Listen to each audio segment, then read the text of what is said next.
નમસ્કાર દર્શક મિત્રો, નિર્માણ ન્યૂઝની વિશેષ રજૂઆત ઝીરોર કાર્યક્રમ સાથે હું છું યજ્ઞ ત્રિવેદી. દર્શક મિત્રો, આજે નિર્માણ ન્યૂઝની વિશેષ રજૂઆતમાં વાત કરવાની છે કોરોનાના નવા વેરિયન્ટને લઈને.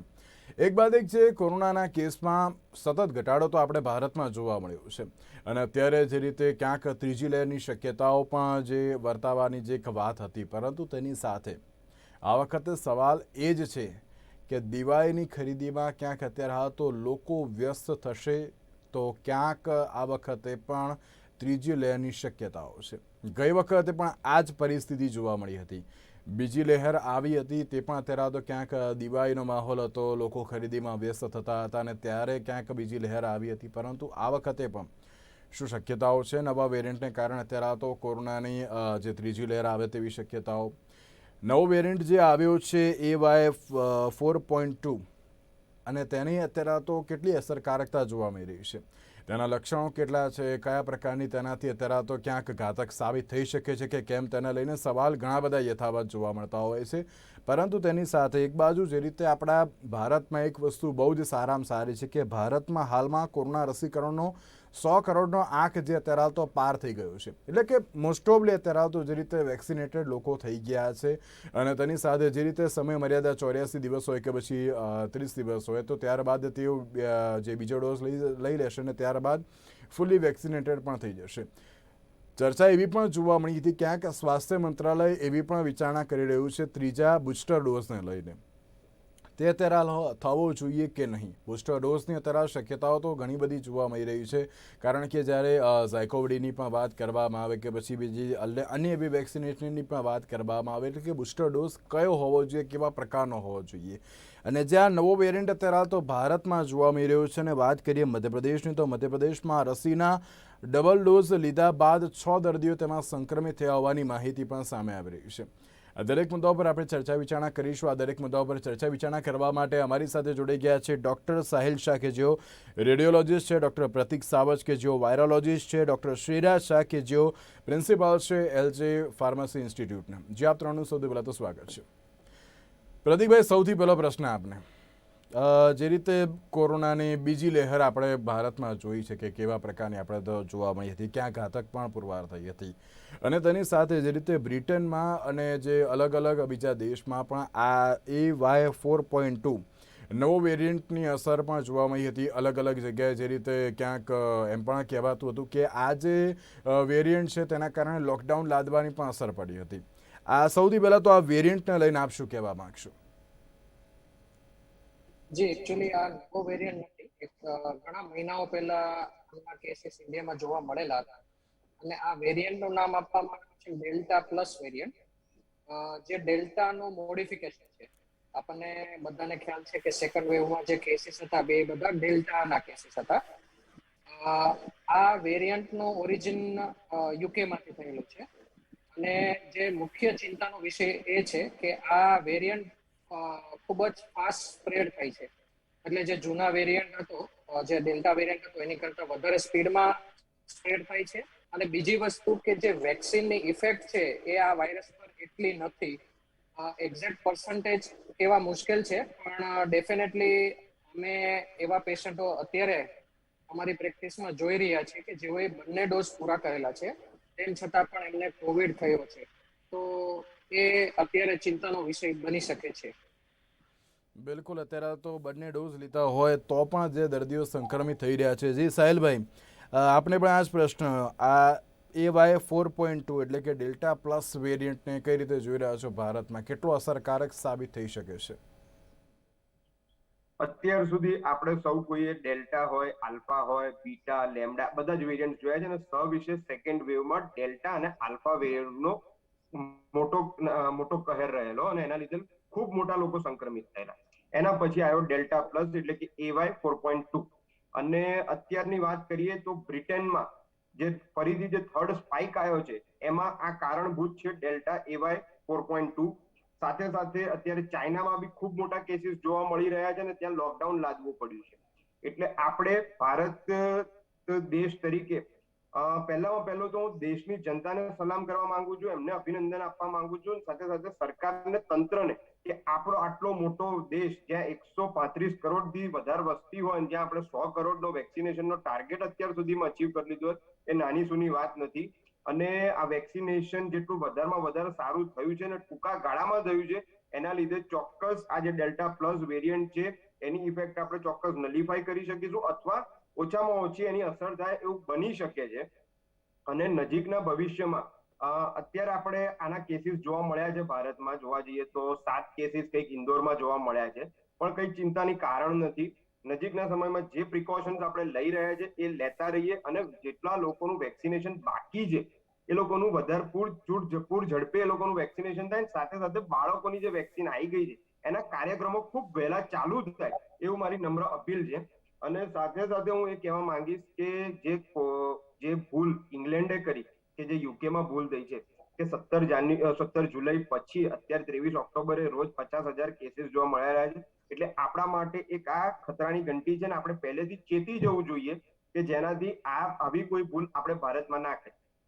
બિલકુલ સાચી વાત છે, કારણ કે અત્યારે દિવાળીનો માહોલ છે. ચલો આપણે સમજીએ છીએ કે ના, દિવાળીમાં તો ખરીદીને એ બધું અત્યારે હાલ તો નોર્મલ જોવા મળતું હોય છે, પણ આપણે એ દરેક પરિસ્થિતિમાં જે કોવિડ એપ્રોપ્રિએટ બિહેવિયર, એટલે કે માસ્ક હોય કે પછી સેનિટાઇઝેશન હોય, સોશિયલ ડિસ્ટન્સ હોય, માસ્ક હવે જે રીતે પેલું કહી શકાય કે દાઢી ઉપર પણ તો રાખવા લોકોમાં થઈ ગયા છે કે ના, વેક્સિનેટેડ થઈ ગયા, હવે કોરોનાનો એક પણ કેસ નથી અમદાવાદમાં, કંઈ વાંધો નહીં, અમે તો બહાર ફરીશું.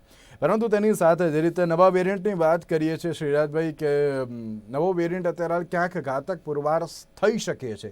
આપણે એવું નથી ઈચ્છતા કે ના, ભારતમાં અત્યારે કોઈ પણ પ્રકારની હવે લહેર આવે, દરેક લોકો અત્યારે સ્વસ્થ જ રહે, પરંતુ તેની સાથે જે યુકેમાં જે અસર જોવા મળી છે, ચાઇનામાં જે ફરી એકવાર જે ઉથલો માર્યો છે, લોકડાઉન કરવાની પરિસ્થિતિ આવી ગઈ છે, અને આપણે પણ અહીંયા દિવાળીનો માહોલ છે. ગઈ વખતની દિવાળી આ વખતે યાદ ના અપાવે તો સારું છે.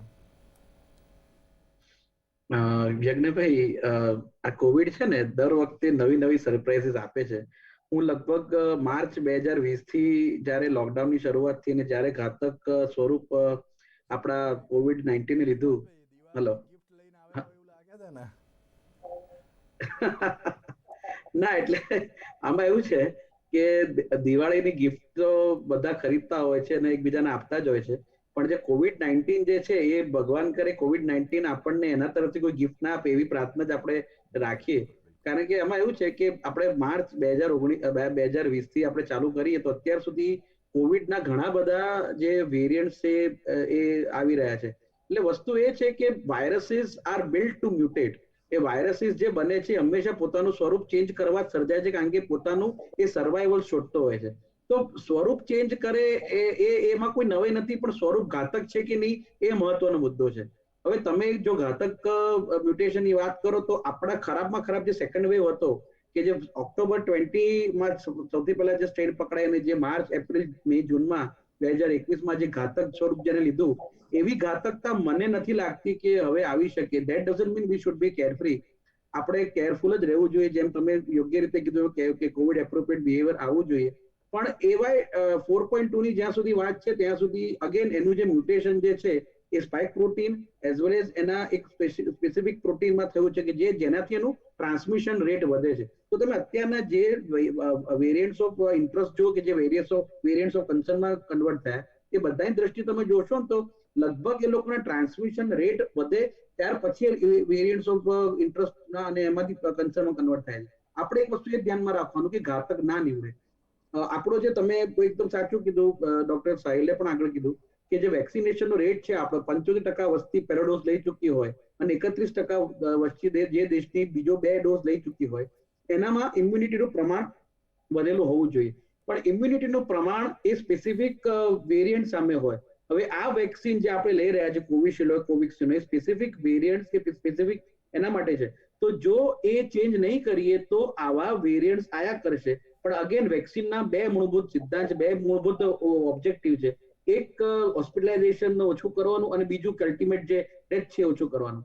મને લાગે છે અત્યારની જે વેક્સિન છે આ 2માં તો કામ કરી જ શકશે, એટલે ગભરાવાની જરૂર નથી. પરંતુ આ જેમ જેમ નવા વેરિયન્ટ્સ આવી રહ્યા છે અને આપણી જ્ઞાન પણ કોવિડ વિશે ઓછું છે અગેન 3 વર્ષમાં, તો આપણે કોવિડ એપ્રોપ્રિએટ બિહેવિયર જ હજી છે. જો આપણે દિવાળીની ખરીદી હોય કે આપણે પછી બીજી બધી દશેરામાં ભેગા થયા કે ભવિષ્યમાં ભેગા થઈશું, એ બધામાં જો આપણે સોશિયલ ડિસ્ટન્સિંગ અને કોવિડ એપ્રોપ્રિએટ બિહેવિયરને કરીશું તો જ આપણે આ જુદા જુદા વેરિયન્ટ સામે રક્ષણ મેળવી શકીશું. તો અત્યારના પેનિક થવાની જરૂર નથી, પણ આપણે ધ્યાન રાખવાની તો જરૂર છે.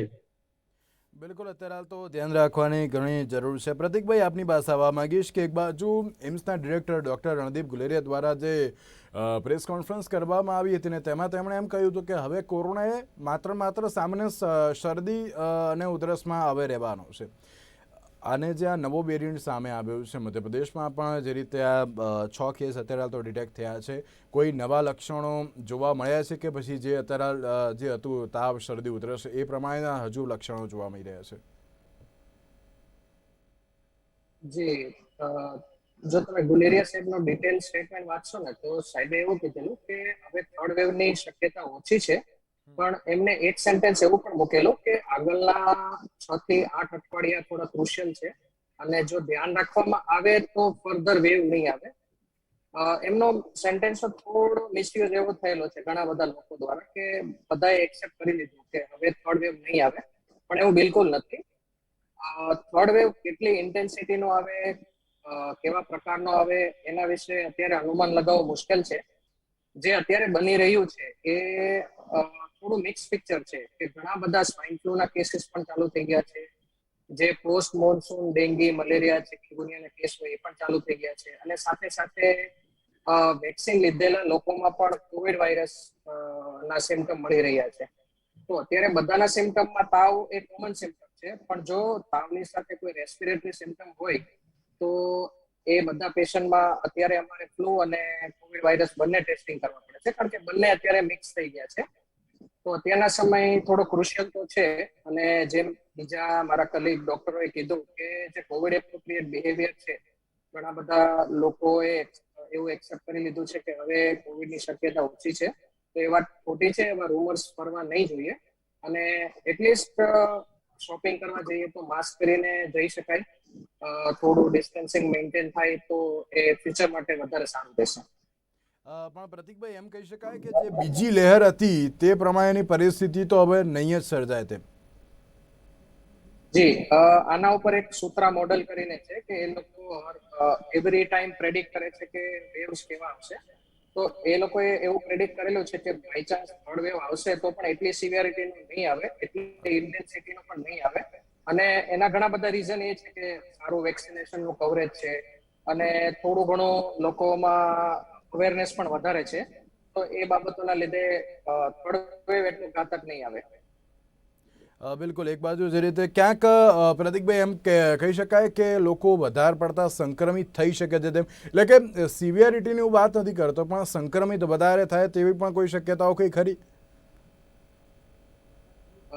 શક્યતાઓમાં બે જ વસ્તુ છે, એક તો ફેસ્ટિવલનો સિઝન છે અને બીજી વસ્તુ ટ્રાવેલિંગનું પ્રમાણ પણ ખૂબ વધી રહ્યું છે. એક વસ્તુ કહેવાય છે કે રિવેન્જ ટ્રાવેલિંગ એટલે ગયા વર્ષે અમે ટ્રીપ નથી કરી શક્યા એટલા માટે આ વર્ષે અમે મોટી ટ્રીપ કરશું, અને એ પણ વિધાઉટ પ્રિકોશન, તો એને રિવેન્જ ટ્રાવેલ કહેવામાં આવે છે. તો આ જે રિવેન્જ ટ્રાવેલ છે એ મને લાગે છે થોડું ડેન્જરસ છે, એટલે ટ્રાવેલિંગ કરો, ફેસ્ટિવલ સેલિબ્રેટ કરો, but with proper precaution. Okay, proper precaution. આપણે જે રીતે સાહિલભાઈ વાત કરી હતી કે માસ્ક, વિધાઉટ માસ્ક દિવાળી આ વખતે ક્યાંક લોકો કરવાનું છે વિચારી રહ્યા છે, પરંતુ તે હજુ પણ શક્ય નથી તેવું લાગી રહ્યું છે. સાથે હું આપણે એક પ્રશ્ન એ પણ પૂછવા માંગીશ સાહિલભાઈ કે જ્યારે અત્યારની પરિસ્થિતિની વાત કરીએ, આજે નવું વેરિયન્ટ અત્યારે તો ભારતમાં જોવા મળી રહ્યો છે, ક્યાંક અત્યારે કપરી પરિસ્થિતિ પણ આવે એવી કોઈ પણ અત્યારે તો શક્યતાઓ વર્તાતી નથી.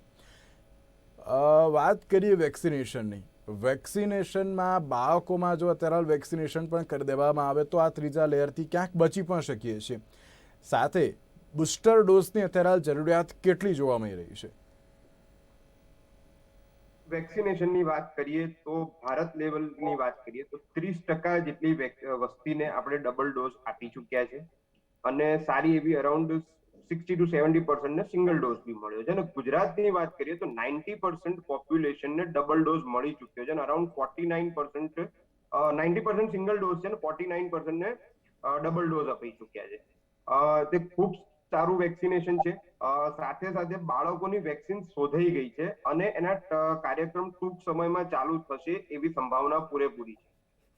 જો એમાં એડ ઓન થાય તો ખૂબ સારી બાબત છે અને નાના ભૂલકાઓ, નાના બાળકો અપ ટુ ટીનેજર્સ સુધી અને અપ ટુ 18 યર્સ સુધી બધાને જ વેક્સિનેશન મળે અને એ લોકોને પણ એક પ્રોટેક્શન મળે. એના લીધે એમના સ્કૂલના અને કોલેજના કાર્યક્રમ બી રાબેતા મુજબ ચાલુ થઈ શકે પહેલાની. હવે વાત રહી જ્યારે બુસ્ટર ડોઝની. આપણો એક વિકાસશીલ દેશ છે. વિકસિત દેશોમાં ઘણી જગ્યાએ અત્યારે બુસ્ટર ડોઝ ચાલુ થઈ ગયો છે, પણ સાથે સાથે ત્યાં વિકસિત દેશો જે છે એમાં હજી ઘણા લોકો એટલા એડેમેન્ટ છે કે એમને ફર્સ્ટ ડોઝ કે સેકન્ડ ડોઝ બી વેક્સિનનો લેવો નથી, જે ખૂબ સારી બાબત છે કે જે ઇન્ડિયામાં લોકો સામે ચાલીને આવ્યા છે સેકન્ડ વેવ પછી અને વેક્સિનેશન કરાવી રહ્યા છે. ચોક્કસ બુસ્ટર ડોઝની તૈયારીઓ અત્યારથી ચાલુ કરી દેવી જોઈએ, કેમ કે લાસ્ટ યર જાન્યુઆરી 2021 થી આપણે હેલ્થ વર્કર્સ ને આપવાનું ચાલુ કર્યું હતું અને પછી સેકન્ડ ડોઝ આપણે ફેબ્રુઆરીમાં 28 દિવસ પછી આપવામાં આવ્યો હતો.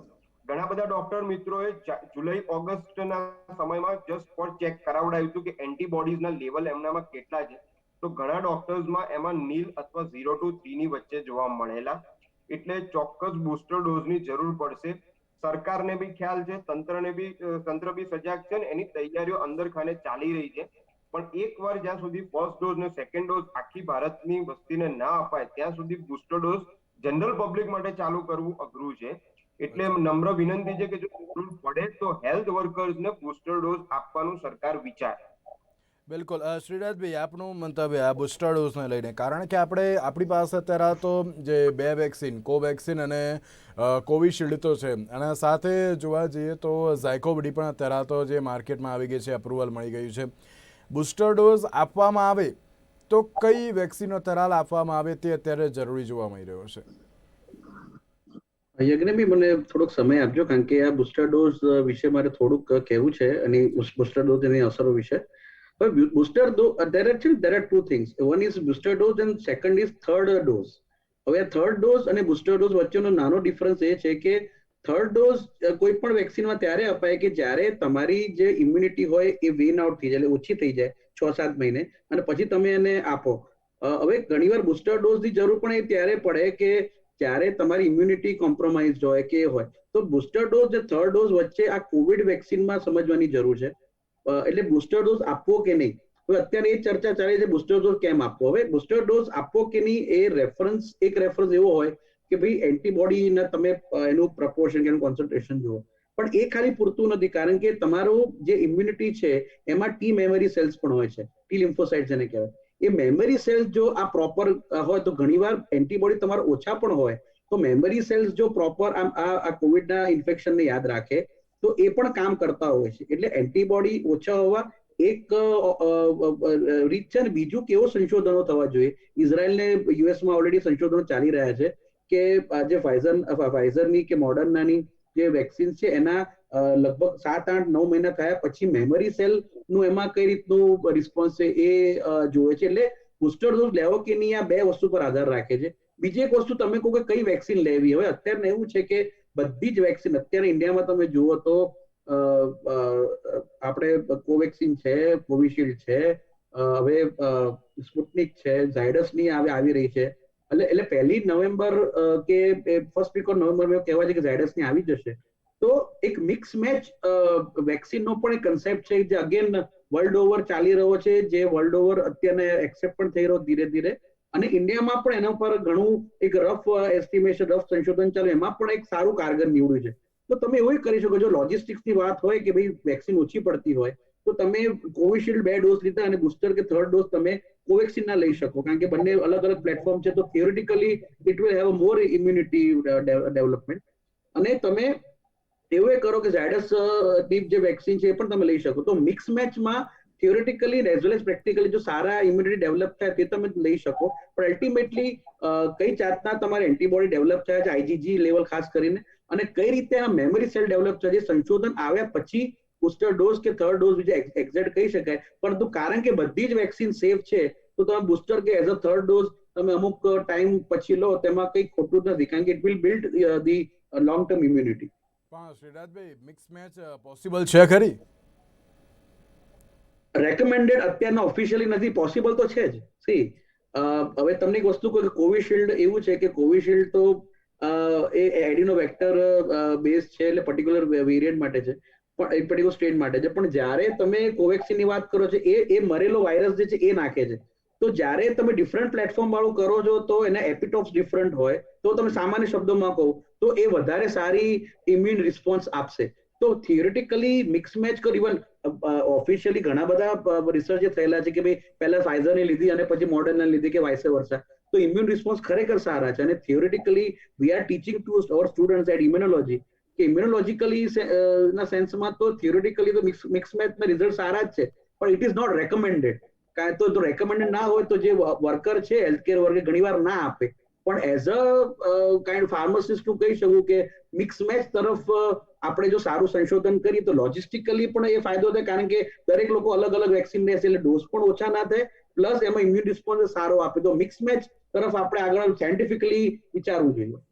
બિલકુલ. અત્યારે હાલની જે પરિસ્થિતિ છે તેમાં પ્રતિકભાઈ આપની પાસે આવવા માંગીશ કે રોજના જ્યારે અમદાવાદ હોય, સુરત હોય, રાજકોટ હોય કે બરોડા હોય કે આપણે મેગા સિટીની તો વાત નથી કરતા, પરંતુ તેની સાથે અલગ અલગ જગ્યાએ હજુ પણ કેસ જોવા મળી રહ્યા છે. એકદમ નીલ. કોઈક જ દિવસ એવું હોય છે કે જે રીતે આજે સુરતમાં 0 તો, અથવા તો રાજકોટમાં 0, અથવા તો અમદાવાદમાં 0 કેસ. પણ અત્યારની પરિસ્થિતિમાં રોજ અત્યારે તો જે કેસ આવી રહ્યા છે, આજની જ વાત કરીએ તો અમદાવાદમાં 8 કેસ નોંધાયા છે, સુરતમાં પણ 8 નવા કેસ નોંધાયા છે. તો તે અત્યારે તો કેવી રીતે સામે આવી શકે? કારણ કે ચાલો 2 વાર અત્યારે તો વેક્સિનેશન થઈ પણ ગયું છે, 2 ડોઝ પણ લઈ લીધા છે, પરંતુ હજુ પણ જે રીતે કોરોના કેસની સંખ્યા ક્યાંક જોવા મળી જ રહી છે. જે એકચ્યુઅલી આમ તો આપણે પહેલા ડિસ્કસ કર્યું એ પ્રમાણે એન્ટીબોડીના લેવલ હવે ધીમે ધીમે ડાઉન થવા લાગ્યા છે. એટલે જે લોકોએ બહુ પહેલા આઈ થિંક જે સ્ટાર્ટિંગમાં વેક્સિનેશન લીધેલું એ લોકોના એન્ટીબોડીના ટાઇટર ફોલ થવાના ચાલુ થઈ ગયા છે. બીજી બાજુ ઇનએપ્રોપ્રિએટ બિહેવિયરનું લેવલ પણ વધવા લાગ્યું છે, એટલે એ પણ એક ચિંતાનો વિષય છે. જે ત્રીજી વસ્તુ છે એ છે મ્યુટેશન. એટલે આપણને અત્યારે એક્ઝેક્ટલી ખબર નથી કે કયું પ્રકારનું મ્યુટેશન વધારે છે, કારણ કે અત્યારે જીનોમિક સિક્વન્સિંગ અમે બધા પેશન્ટમાં કરતા નથી. એટલે અત્યારે અમે જે કેસીસ જોઈ રહ્યા છે એ ડેલ્ટા પ્લસ વેરિયન્ટ છે કે કોઈ નવો વેરિયન્ટ છે. એટલે આ 3 ફેક્ટરોના લીધે જે નવા કેસીસ છે એ જોવા મળી રહ્યા છે. જી પ્રતિકભાઈ, આ જે નવો વેરિયન્ટ જોવા મળી રહ્યો છે તેમાં બાળકો પણ ક્યાંક સંક્રમિત થાય તેવી કોઈ શક્યતાઓ છે વધારે પડતા, કેવી રીતે કોઈ? અત્યારે બાળકોમાં આ વેરિયન્ટ જે બાળકોમાં એટલો બધો અફેક્ટ નથી કરી રહ્યો જેટલો એડલ્ટમાં કરી રહ્યો છે.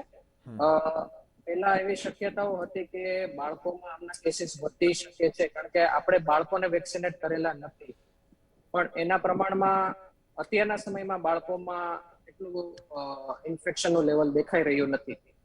અચ્છા, ઓકે. સાહિલભાઈ, આપણી પાસે આવવા માંગીશ કે આજની જ વાત કરીએ તો અમારે પણ જે રીતે અમારા રિપોર્ટર્સે એક અહેવાલ તૈયાર કર્યો હતો કે દિવાળીની ખરીદીનો કેવો માહોલ છે.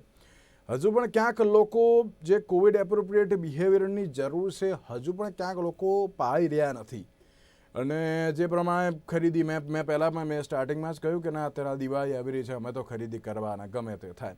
એટલે કે હજુ પણ ક્યાંક જાગૃતિ આવી નથી તેવું સ્પષ્ટપણે કહી શકાય આની ઉપરથી. કારણ કે જે બીજી લેયર જે આવી હતી ક્યાંક બહુ જ કપરી પરિસ્થિતિ હતી આપણે અત્યારે તો જે રીતે સમગ્ર ગુજરાતની પરંતુ ભારત માટે, એટલે ક્યાંક તેનાથી અત્યારે એક એક્ઝામ્પલ લેવું એ જરૂરી હતું, પરંતુ હજુ પણ તે એક્ઝામ્પલ લીધું નથી લાગતું.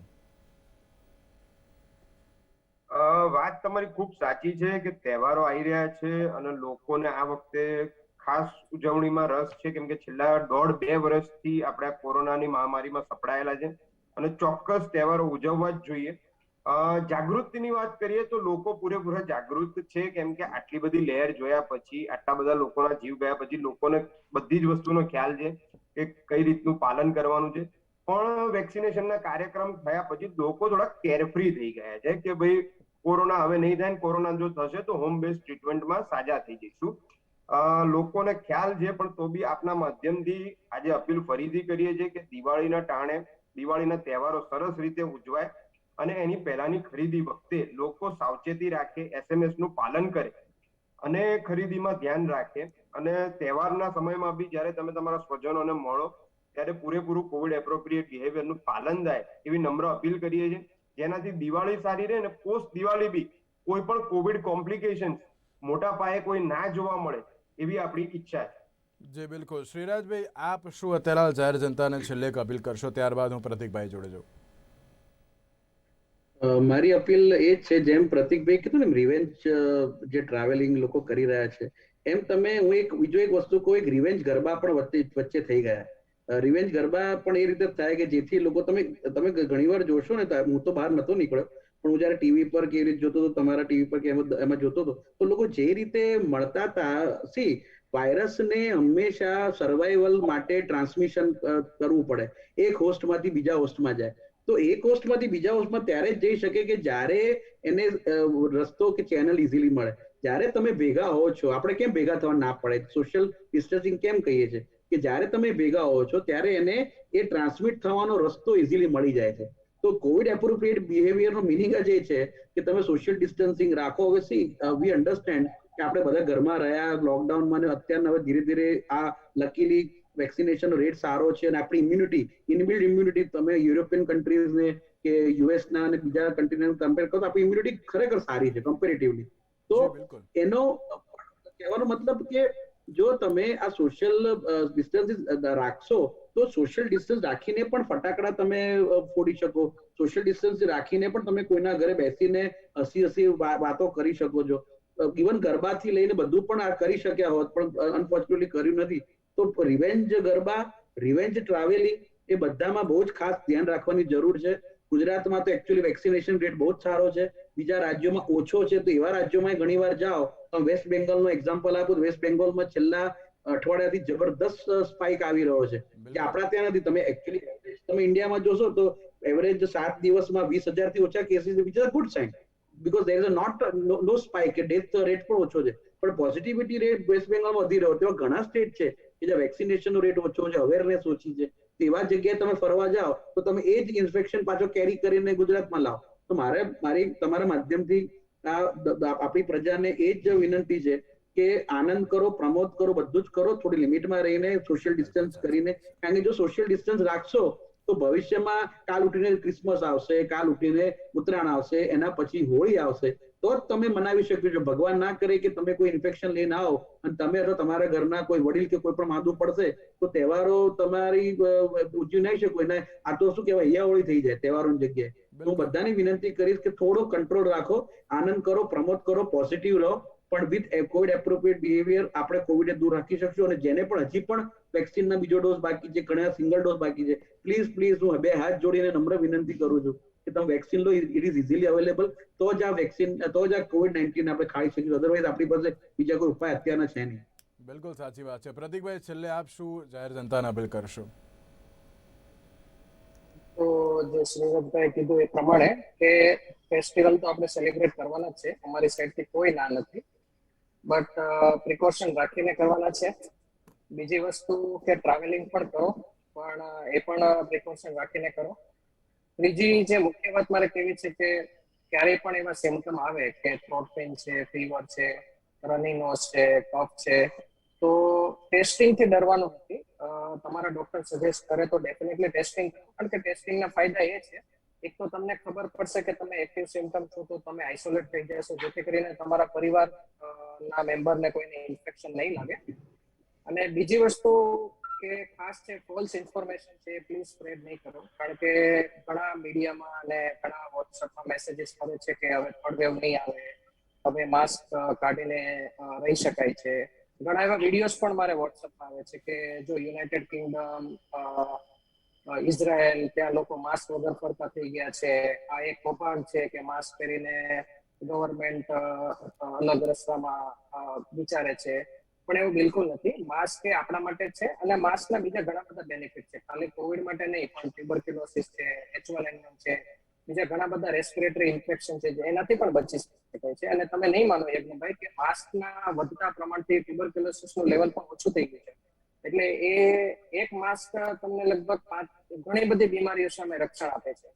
અને બીજું, માસ્કથી કંટાળવાનું નથી અને કોવિડ એપ્રોપ્રિએટ બિહેવિયર ચાલુ રાખીએ.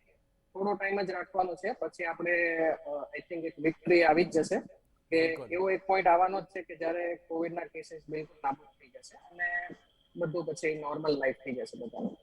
બિલકુલ સાચી વાત છે. એક બાજુ જે રીતે કોરોનાના નવા વેરિયન્ટ એટલે કે AY4.2ને લઈને તો આપણે ચર્ચા વિચારણા કરી. અત્યારે તો અલગ અલગ દેશોમાં તેનાથી ક્યાંક જે રીતે સંક્રમિતો થઈ રહ્યા છે, પરંતુ તેની સાથે આપણે પણ ડરવાની જરૂર નથી. પરંતુ કોવિડ એપ્રોપ્રિએટ બિહેવિયર એ બહુ જ જરૂરી છે. દિવાળીનો તહેવાર આવે છે, દિવાળીના તહેવારની ઉજવણીની કોઈ પણ ના નથી, ખરીદી પણ કરવી અત્યારે એટલી જ જરૂરી છે, પરંતુ કોવિડ એપ્રોપ્રિએટ બિહેવિયર રાખશો તો અત્યારે તો આ કોરોનાના જે નવા વેરિયન્ટ કે એના પછીનું કોઈ પણ વેરિયન્ટ આવે તેનાથી પણ આપણે બચી શકીએ છીએ. તેની સાથે શૈલભાઈ, પ્રતિકભાઈ અને શ્રીરાજભાઈ, આ ત્રણનો આભાર મારી સાથે ચર્ચા વિચારણામાં જોડાવા માટે. તો આજની આ વિશેષ રજૂઆતમાં બસ રજા આપશો. નમસ્કાર.